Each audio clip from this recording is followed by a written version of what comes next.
Movie की शुरुआत में हमें फिनलैंड देश के हेलसिंकी शहर को दिखाया जाता है, जहां पर एक घर के बाहर छोटी सी बच्ची आलिया डरी हुई सी जंगल में भाग रही होती है, जिसके पीछे उसके ही परिवार वाले, उसके पिता और दो भाई जो जानवरों के मास्क पहन उसका पीछा कर रहे होते हैं। भागते भागते वो एक नदी के किनारे आकर उसके बगल में लगी एक नाव की रस्सियां खोलकर नाव में बैठने ही वाली होती है कि उसके पिता के साथ दोनों भाई आ जाते हैं और यहाँ हमें पता चलता है कि उसका परिवार उसे कुछ सिखा रहा होता है और वो उस काम को ना सीखने के डर से भाग रही होती है। उन्हें देखकर वो डर के मारे नदी में कूद जाती है और उसे डूबते हुए दिखाया जाता है, पर उसे कोई पानी में से निकाल ले जाता है। अब वो किस काम को करने से डर रही थी, इसका पता हमें मूवी में आगे चलेगा। अब हमें अमेरिका के एक शहर बैंक के अंदर अपने हीरो रेक्स को दिखाया जाता है। अब ये हीरो है या साइकोपाथ, ये आप फीचर देखने के बाद मुझे कमेंट में बताइएगा। रेक्स पैसे निकालने की लाइन में खड़ा हो एक कैशियर मैडी पर लाइन मार रहा होता है। जब पैसे निकालने की उसकी बारी आती है तो वो उसे डेट के लिए पूछता है, जिस पर वो कैशियर भी राजी हो जाती है और फिर तभी बैंक में चोर घुसकर गोलियां चलाने लगते हैं। वो सबको जमीन पर बैठने के लिए कहते हैं। बैंक को लूटने के साथ लोगों के सामान और उनके पैसे भी लूट रहे होते हैं। रेक्स के सामने एक लेडी लेटी रहती है, जिसके पर्स में उसे एक गन दिखती है। रेक्स उसे गन अपनी ओर फेंकने का इशारा करता है, पर वो लेडी गन को पर्स में डालकर उन चोरों को देने के लिए ऊपर करती है, जिस पर एक चोर का हाथ झटके से उस बैग पर लगता है और वो बैग रेक्स की गोद में जाकर गिर जाता है। अब हमें डायरेक्ट सीन कोर्ट रूम का दिखाया जाता है, जिसमें हमें पता चलता है कि रेक्स ने बहुत ही बुरी तरीके से उन चोरों को मारा है, बिना किसी हेजिटेशन के। अब ये सब उसने अपने सेल्फ डिफेंस में नहीं, पागलपन में किया है, बिना बैंक में फंसे लोगों की परवाह किए हुए। एक जज उसकी बहादुरी को ध्यान में रखते हुए उसके लिए गए फैसले पर उसे 8 साल की जेल की बिना किसी पैरेलल के सजा सुनाती है। अब हमें 8 साल के बाद की कहानी दिखाई जाती है। रेक्स एक सुपरमार्केट में खड़ा हो मैगजीन के फ्रंट पर अपनी फोटो देख रहा होता है, जिसपे हीरो इज बैक लिखा था। वो कुछ सामान लेने कैशियर के पास आता है। उसके पास उतने पैसे नहीं होते जितने का उसने सामान लिया होता है, पर कैशियर उसे मैगजीन में देखकर पहचान लेती है और उसे सारा सामान फ्री में दे देती है। दूसरा सीन हमें एक रेस्टोरेंट में रेक्स को बर्गर खाते दिखाया जाता है, जहाँ बहुत सारे मीडिया वाले उसकी फोटो ले रहे होते हैं। हमें यहाँ पता चलता है कि रेक्स जब भी परेशान होता है तो वो अपने आप से बातें करता है, मतलब अपने दिमाग से, जो कि बस उसे दिखता है, पर ये बात उसे भी नहीं पता होती। तो उसका इनर सेल्फ जो उसके सामने बैठा होता है वो उससे रिपोर्टर्स के ऊपर चिल्लाने को बोलता है, उन पर टेबल फेंक कर मारने को भी बोलता है, पर रेक्स चुपचाप अपना बर्गर खत्म कर अपने दोस्त पीट से मिलने उसके बियर बार जाता है। उसके पीछे मीडिया वाले भी आ गए होते हैं। पीट को रेक्स की लाइफ बहुत ही मजेदार लगने लगती है और वो रेक्स से उस बैंक वाली लड़की मैडी के बारे में पूछता है, तो रेक्स उसे बताता है कि वो बस उसे जेल में एक बार मिलने आई है और वो अपनी लाइफ में आगे बढ़ गई होगी। पीट उसे गोल्फ खेलने और मजे करने को भी बोलता है। उसे लगता है कि रेक्स उस लड़की की वजह से उदास है, पर रेक्स उससे अपना सामान मांगता है तो पीट उसे एक छोटा सा बॉक्स देकर बताता है कि जब से तुम जेल से बाहर आए हो तो शहर के आधे लोग तुम्हें हीरो मानने लगे हैं और बाकी लोग पागल मानने लगे, और जो कुछ भी उसने बैंक में किया उसका फुटेज किसी ने यूट्यूब पर सेंसर करके डाल दिया होता है। वो रेक्स से एक बुक लिखने को बोलता है, पर रेक्स मनाकर उस बॉक्स से अपना पासपोर्ट लेकर पीट को बताता है कि वो फिनलैंड जा रहा है। पीट उसे फिनलैंड जाने का कारण पूछता है तो रेक्स कहता है कि उसने बहुत सोच समझ कर ये फैसला किया है। हमें जेल के सीन में रेक्स को मुंह में स्ट्रॉ लिए दिखाया जाता है। जब वो उसमें फूंक मारता है तो एक पेपर उस स्ट्रॉ से निकलकर दीवार में चिपके वर्ल्ड मैप के ऊपर फिनलैंड पर जाकर चिपकता है। इस वजह से वो फिनलैंड पर जाकर नई शुरुआत करेगा, जहाँ उसे कोई नहीं जानता होगा। वापस हमें उस जंगल में किसी को डर के भागते हुए दिखाया जाता है और हमें लगता है कि किसी डीमन ने उस भाग रहे इंसान को मार दिया। यहाँ रेक्स एयरपोर्ट आता है, जहाँ पर उसे वेटिंग एरिया में उसका एक फैन उसे पहचान कर उसने बहुत महान काम किया ऐसा बोलकर सेल्फी लेकर उसे परेशान करने लगता है। दो बूढ़े कपल रेक्स को देख आपस में बात करने लगते हैं। एक बूढ़ा आदमी रेक्स के पास आकर उसे बताता है कि पीछे जो बूढ़े कपल बैठे हैं वो तुम्हें अपने बेटे के लिए पकड़ना चाहते हैं, ऐसा वो आपस में बात कर रहे हैं। रेक्स उससे इसका मतलब भी पूछता है और जब रेक्स पीछे मुड़कर उन कपल को देखता है तो वो उसकी फोटो ले लेते हैं, पर वो बूढ़ा आदमी खुद नहीं जानता उसने जो उन्हें बात करते हुए सुना उसे रेक्स को बता दिया। रेक्स उसे मजाक समझकर अपने उस फैन और बूढ़े आदमी की बातों की वजह से परेशान होकर टॉयलेट चला जाता है, जहाँ उसका इनर सेल्फ आकर उसे उन बूढ़ी कपल के बारे में बताता है कि वो तुम्हें नहीं पकड़ने वाले, वो बस एक सिरफिरे फैंस हैं। रैक्स फिनलैंड में उतरकर एयरपोर्ट के बाहर आकर टैक्सी लेने के लिए लाइन में लगा होता है। हमें एक टैक्सी वाला दिखाया जाता है जिसके पास रैक्स की वही फोटो होती है जो उन बूढ़े कपल ने क्लिक की थी। वो जाकर रैक्स को पिकअप कर अपनी टैक्सी में बैठा ले जाता है। बीच रास्ते में वो टैक्सी के अंदर एक गैस को छोड़कर खुद एक मास्क पहन लेता है। रैक्स टैक्सी का शीशा तोड़ने की कोशिश करता है पर वो गैस की वजह से बेहोश हो जाता है। अब हमें आलिया को दिखाया जाता है जो कि एक छोटे लड़के जो उसका सबसे छोटा भाई होता है उसे एक बुक पढ़कर सुना रही होती है। तभी उन्हें और हमें महसूस होता है कि कोई कार लेकर उनके घर के बाहर आया है। फिर हम रैक्स को उन्हीं के घर के बेसमेंट में देखते हैं। रैक्स जब अपनी आंखें खोलता है तो वो खुद को सीलिंग से बंधा हुआ पाता है। वो सिचुएशन समझ अपने हाथों को छुड़ाने की कोशिश ही कर रहा होता है कि उसकी नजर अपने पैरों पर जाती है और किसी ने उसका एक पैर काट दिया होता है। ये देखने के बाद तो पूरी कहानी अलग ही दिशा में बदल जाती है। रैक्स अपनी कंडीशन देखकर चीखने ही वाला होता है कि उसकी इनर सेल्फ बाहर आकर उसका मुंह बंद कर देती है और वो खुद बहुत जोर से चिल्लाता है, जिसका मतलब रैक्स अपने दिमाग में ही चिल्ला रहा होता है। और अगर वो रियल में चिल्लाता, जिसने भी उसे पकड़ा है वो आ जाता। थोड़ी देर बाद रैक्स अपने इनर सेल्फ से पूछता है ये सब कैसे हुआ, ये सब झूठ है, पर उसका इनर सेल्फ उसे चिल्लाकर समझाता है कि ये सच्चाई है, ये असलियत में हो रहा है। फिर रैक्स समझता है कि ये उन क्रीपी बूढ़ी कपल ने उसके साथ किया है। उसे सब अचानक याद आता है कि कैसे उन्होंने उस पर नजर बनाए रखी थी, टैक्सी वाले बंदे ने उसे कैसे बेहोश किया। उसका इनर सेल्फ उससे फिनलैंड चूज करने पर चिल्लाता है और उसे समझाता है कि उसे कोई फर्क नहीं पड़ता तुम यहाँ कैसे और किस वजह के लिए आए हो। अब यहाँ से निकलना कैसे है ये सोचो। वो अंदाजा लगाता है कि अभी आधी रात हुई होगी पर उन्हें एग्जैक्ट टाइम का पता लगाना होगा और उस बेसमेंट में पड़े बहुत सारे बैग्स में क्या क्या सामान है जिसे वो इस्तेमाल कर यहाँ से निकलेगा। मतलब रैक्स पहला नहीं है जो इस बेसमेंट में आया है। अब रैक्स का इनर सेल्फ ये सिचुएशन समझने की कोशिश करता है कि उन्होंने अब तक उसे मारा क्यों नहीं। अगर वो बॉडी पार्ट स्मगल करते हैं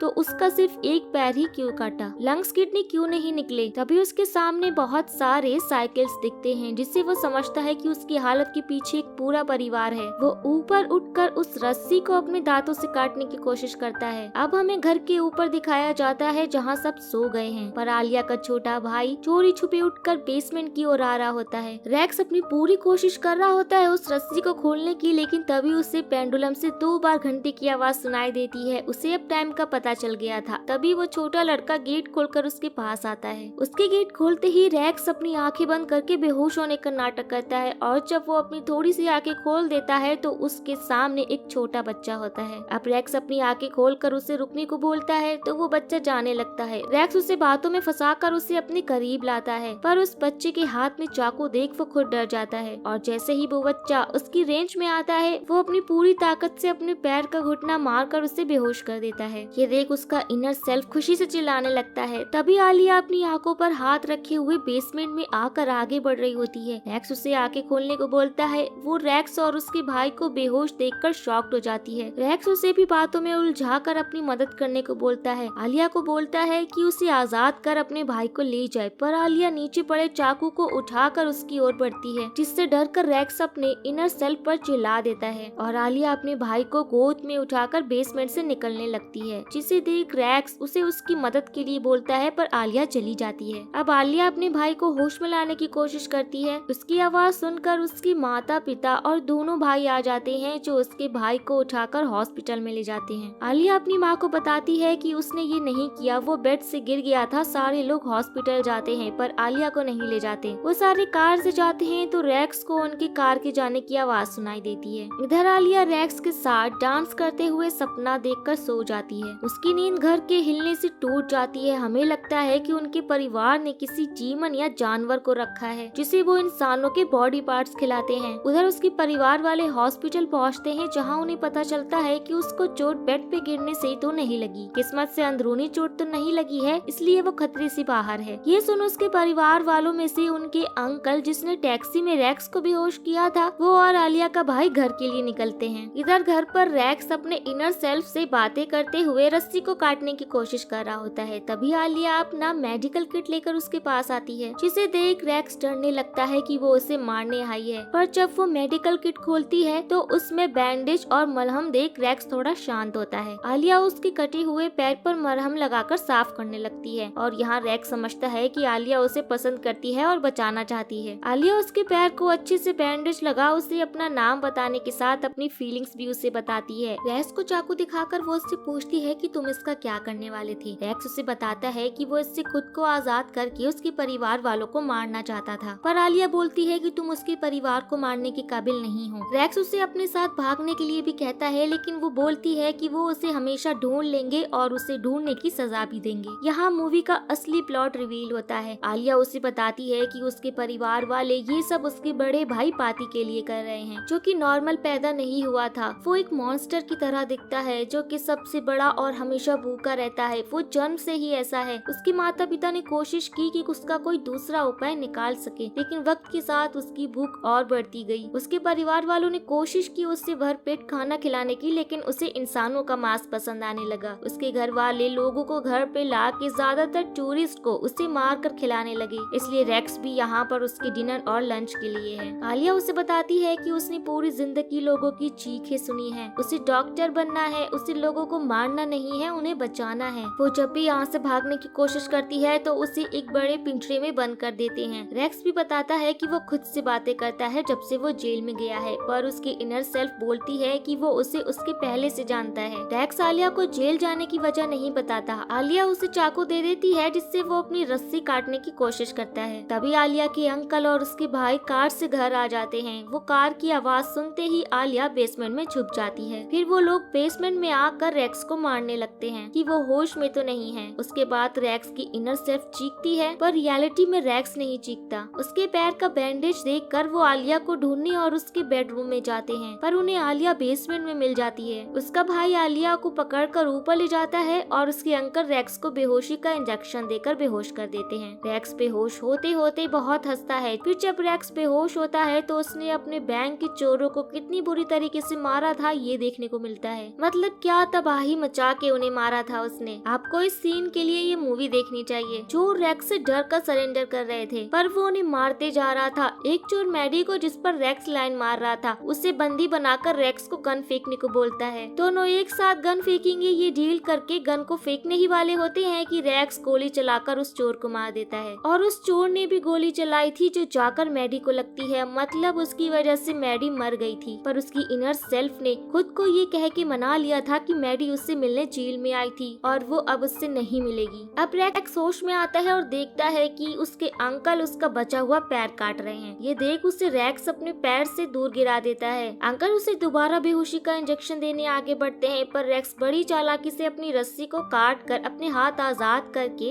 अंकल के कान में चाकू मार देता है। अब रेक्स आजाद होकर अपने आसपास पड़े काम के सामानों को बैग में रखता है। एक गोल्फ स्टिक को अपने कटे हुए पैर पे खड़ा कर लेता है और उन्हीं सामानों में से वो शर्ट पहनकर और हथियारों का बैग लेकर वहाँ से उतरता है तो उसे बगल के रूम में दीवारों पर बहुत सारे हथियार टंगे दिखते हैं। मतलब उसने अपना काफी वक्त फालतू के हथियार ढूंढने में बिता दिया था। रेक्स कुछ सामानों को लेकर सीढ़ियों से ऊपर चढ़ने की कोशिश करता है तो 30 मिनट बाद सीढ़ियाँ चढ़कर बेसमेंट का गेट खोलता है। उसका इनर सेल्फ उसे आलिया को बचाने के लिए बोल रहा होता है, पर वो बार बार उसे मना करता है कि आलिया उसकी जिम्मेदारी नहीं है, उसे बस यहाँ से बाहर निकलना है। वो जैसे तैसे करके घर का मेन गेट खोलकर बाहर निकलता है। अब हमें सुबह का सीन दिखाया जाता है। जब आलिया के माँ बाप हॉस्पिटल से घर आते हैं तो उन्हें शक हो जाता है कि रेक्स भाग चुका है। वो भागकर बेसमेंट में जाते हैं जहाँ उन्हें अंकल की लाश मिलती है, जिसे देखकर वो चीख कर सबको उठा देते हैं। आलिया के दोनों भाई डिनर टेबल पर आकर बैठते हैं। आलिया को उन्होंने वही टेबल के पास पिंजरे में कैद करके रखा था। उनके पिता दोनों लड़कों को उसका जिम्मेदार बताकर उन्हें शहर जाकर एक और शिकार लाने को बोलते हैं, नहीं तो वो शिकार बनेगा। ये सुन दोनों भाई डर कर आलिया ने रेक्स के साथ जो किया उससे घबरा कर बताते हैं कि अचानक से उनका एक लड़का तड़प कर मर जाता है। फिर उसके पिता तड़प कर मरने लगते हैं। ये देखकर माँ और बचा हुआ लड़का दोनों चीखते हैं। बचे हुए लड़के के पैर में एक कील धस जाती है, जिसे देखकर वो टेबल उठाकर फेंक देता है तो उसके अंदर से रेक्स बाहर निकलकर उनके ऊपर कील ठोकने वाली मशीन से कील चलाने लगता है। रैक्स को देख आलिया बहुत ज्यादा खुश होती है। रैक्स की कीलें खत्म हो जाती हैं तो माँ गुस्से में रैक्स की ओर बढ़ती है, जिससे रैक्स अपने गोल्फ वाले पैर से मार कर उसे और खुद दोनों को नीचे गिरा देता है। आलिया का भाई अपने पैर से कील निकालकर रैक्स पर हमला करता है, जिससे वो अपनी माँ को आलिया के पिंजरे के पास गिरा देता है और रैक्स उसके भाई को चाकू मारकर मार डालता है और आलिया पिंजरे के अंदर से ही अपनी माँ का गला दबाकर उसे मार देती है। दोनों रिलैक्स होते ही हैं कि उनके सामने और हम सब के सामने भी घर का शैतान, राक्षस, दानव, पता नहीं क्या क्या पहली बार बनकर इंसानों को खा खा कर वो रैक्स के साथ लड़ाई करके उसे खूब मारता है। रैक्स उससे बचने के लिए फ्रीज खोलता है जिसमें उसका कटा हुआ पैर रखा होता है, जिसको लेकर वो उस दानव के मुंह के अंदर मार देता है। उसके बाद रैक्स और आलिया कार में बैठकर वहाँ से भाग जाते हैं और अपने छोटे भाई को हॉस्पिटल से भी लेकर अमेरिका वापस चले जाते हैं, जहाँ रैक्स अपने दोस्तों को कि वो आलिया को कैसे मिला वो सच सच बताता है कि वो फिनलैंड में मिले और उसके बाद उसने उसके परिवार को मारा। रैक्स का हाथ उसकी एक दोस्त पकड़ती है तो आलिया का इनर सेल्फ उसके सामने आकर रैक्स की दोस्त को जान से मार देती है। मतलब अपने दिमाग में अब आलिया भी रैक्स की तरह हो गई है। उसके बाद आखिरी के सीन में हमें आलिया का छोटा भाई अपनी फैमिली फोटो को दिखाता है, जिसमें अभी उनकी अंकल की फैमिली भी होती है और यहाँ पर ये मूवी एंड हो जाती है। एंड कमेंट में जरूर बताइएगा कि रैक्स हीरो है या उन सब की तरह साइको। तो अब मिलते हैं नेक्स्ट वीडियो में, तब तक के लिए take care and tata bye bye.